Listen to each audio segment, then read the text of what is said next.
I had recently just moved into my new house. My friends thought it would be a good idea to host a small housewarming.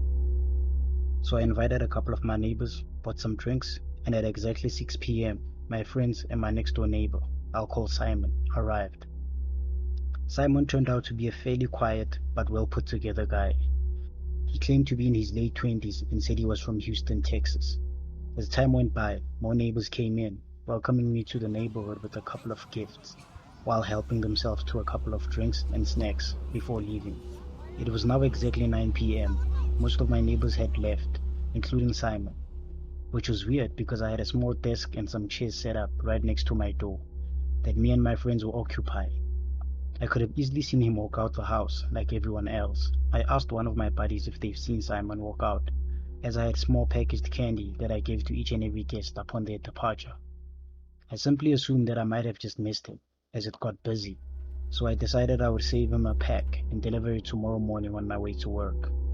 My friends began helping me clean up before they went on their way along with everyone else. I locked up before walking up to my room to finally enjoy some time alone listening to music before drifting to sleep. I woke up in the middle of the night to the discomfort of my earphones, and it was right after I removed them that I heard some voices coming from downstairs that sounded like they were coming from my TV. Funny, because we never had the TV on throughout the whole night. I'm not a paranoid person and I do not get scared quickly, so my instincts immediately told me to go check what was happening. I opened my bedroom door and the house was dark. I walked towards the stairs and paused. I couldn't hear the sounds anymore, but from where I was standing, I could see a dark figure standing at the corner of my living room, faced in the opposite direction, staring at my wall. I wanted to scream, but I knew it would give away my position, so I tried to silently reverse back to my room, before looking back to see the exact figure now looking like it was staring right at me. I screamed as I now ran towards my room, pushed and shoved my bedroom door before locking it. I hurried up to grab my phone, only to realize the battery had died.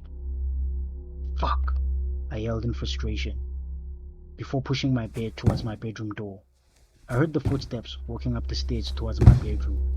I literally felt my heart pump out my chest, before whoever it was started banging on my door and twisting the doorknob as I yelled out for help. Suddenly, everything went silent. I could still hear the intruder breathe from the opposite side of the door. Psst! Stacy. I swear it sounded like Simon. I continued to cry out for help before I heard him run down the stairs, out the back door and into my backyard before heading straight into the wooded darkness. I ran downstairs, ensured every door was locked before charging my phone and dialing 911. The cops arrived in under 5 minutes. I informed the two officers of what had happened, leading them to the house that was supposedly Simon's. The whole block was questioned. Turns out there was no man named Simon living in the area. In fact, the house had been vacant for the past 6 months.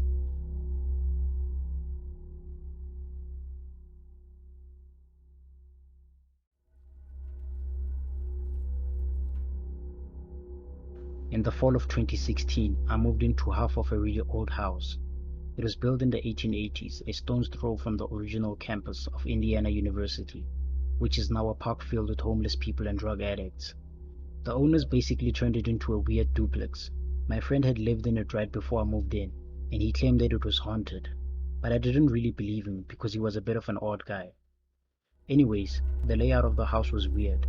You walked in the door and were in the living room type space, and then you kept walking and there was a doorway to a bedroom, and past that was the kitchen. No doors. The only door inside the apartment was to the bathroom and the one that led to the shared basement. So my first night there was uneventful. I was a little uncomfortable because I hadn't lived by myself in a long time and I was just feeling lonely and on edge.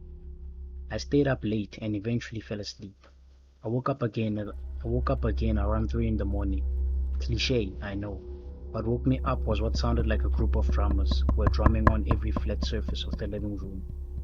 It went on for a while and I was completely terrified. It was just a cacophony of sound. After about 2 or 3 minutes, I finally gathered up the balls to get up and check on it, and as soon as I passed the threshold to the living room, it just stopped. Nothing happened the rest of the night, but I didn't get much sleep. A couple of days later, a friend was visiting and he was about to leave. We were standing by the front door next to my bookshelf. I told him about how I was having trouble sleeping and the story from the first night. As I was saying this, a book threw itself off the bookshelf and onto the floor, 3 feet away. It had to fly past the dresser.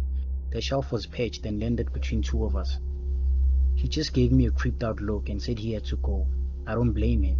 Eventually, I asked the guy in the other half what was up, as he had lived there for 8 years. He told me that no one stayed longer than a year and they all reported the same shit. For whatever reason, he said nothing ever happened on his side. Doesn't make sense, but there it is.